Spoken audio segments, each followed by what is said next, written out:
तो वो लोग जो भारत माता की जय से कतराते हैं उनको क्या उपदेश देंगे? हेलो फ्रेंड्स, आज के डिबेट का टॉपिक है भारत माता की जय ना बोलने वालों और आपत्ति जताने वालों के बारे में। अब चलिए डिबेट देखना शुरू करते हैं और देते हैं अपनी प्रतिक्रिया। उससे पहले सब्सक्राइब टू हल्ला मीटर।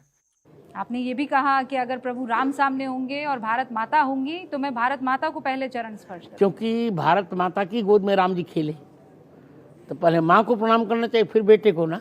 आपके इस मामले में आपकी सोच जो है वो एकदम क्लियर है, बहुत स्पष्ट है। तो आप भारत माता की जयकारा पहले करेंगे और प्रभु राम का जयकारा बाद में। तो वो लोग जो भारत माता की जय से कतराते हैं उनको क्या उपदेश देंगे? वो राष्ट्रद्रोही हैं।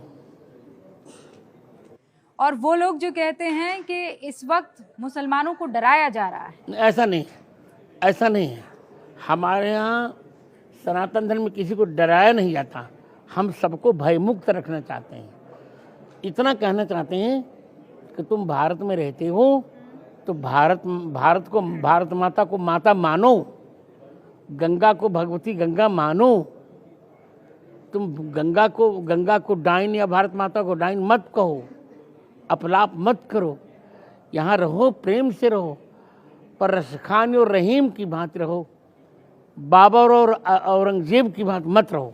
इसीलिए आप कहते हैं कि रामचरितमानस को राष्ट्रीय ग्रंथ घोषित कर देना चाहिए। आज तो आपने प्रधानमंत्री के सामने ये मांग की। बिल्कुल मांगी, क्योंकि रामचरितमानस ही एक ऐसा ग्रंथ है यहाँ सीय राममय सब जग जानी करो प्रणाम जोर जुग पानी कहा गया। हमारे यहाँ ब्रह्म को निराकार साकार दोनों माना गया कि ब्रह्म को मानो, भले उसका आकार मत मानो, निराकार भी मानो, कोई बात नहीं। निराकार ओंकार मूल्यम तुल्यम। जब आपसे जज ने पूछा कि आप क्या वेदों से ये प्रूव कर सकते हैं कि प्रभु राम वहां जन्मे हैं जहां पर इस वक्त विवाद है, तो आपने सरयू नदी के एक पर्टिकुलर पॉइंट से उस दिशा में कितना आगे जाकर वो बिंदु आएगा बता दिया था।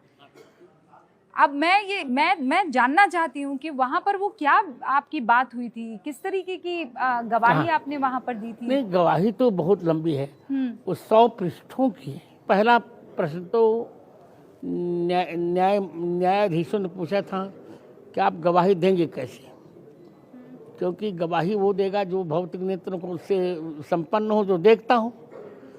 मैंने कहा कि आप हमको बुलाए किस प्रकरण पर हैं, पहले बताइए। तो उन्होंने कहा हम आपको शास्त्रीय गवाही देने के लिए बुलाए। मैंने कहा तो शास्त्र में भौतिक नेत्रों की आवश्यकता नहीं होती। तो हमारे हाई कोर्ट ने, सुप्रीम कोर्ट स्वीकार कर लिया। तो उनका पहला प्रश्न यही था। मैंने कह दिया सर्वस्वलोचनम शास्त्रम, शास्त्र ही सबका नेत्र है और शास्त्रीय गवाही मैं आपको दूंगा, और दे दिया। 7 दिन तक गवाही दी थी मैंने। यानी आप पूरा होमवर्क, पूरी पढ़ाई लिखाई करके वहां पर पहुंचे थे। सबसे महत्वपूर्ण कौन सा पृष्ठ है या श्लोक है जिससे आपको लगा कि बस अब इससे आगे जाने की जरूरत नहीं?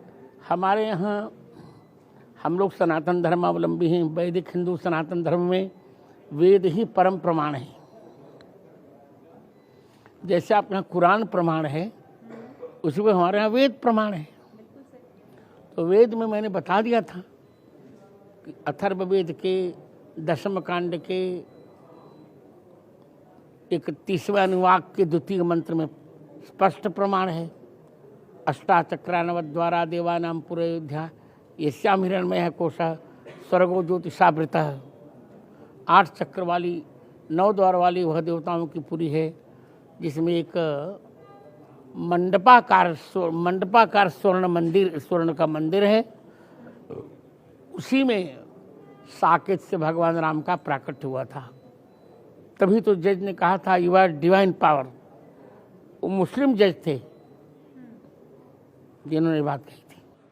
प्रधानमंत्री नरेंद्र मोदी जब आपसे यहाँ इजाजत ले रहे थे तो आपने उन्हें आशीर्वाद क्या दिया? बस विजयी भव। अब इसके तो बहुत माने निकाले जाएंगे। मैंने कह दिया कि 2024 फिर प्रधानमंत्री बनो।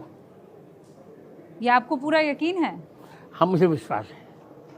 तो दोस्तों आज के डिबेट में आप किसके साइड खड़े थे हमें ज़रूर बताएं और इस टॉपिक पर आपकी क्या राय है कमेंट करके बताइए और सब्सक्राइब करें हमारा चैनल हल्ला मीटर।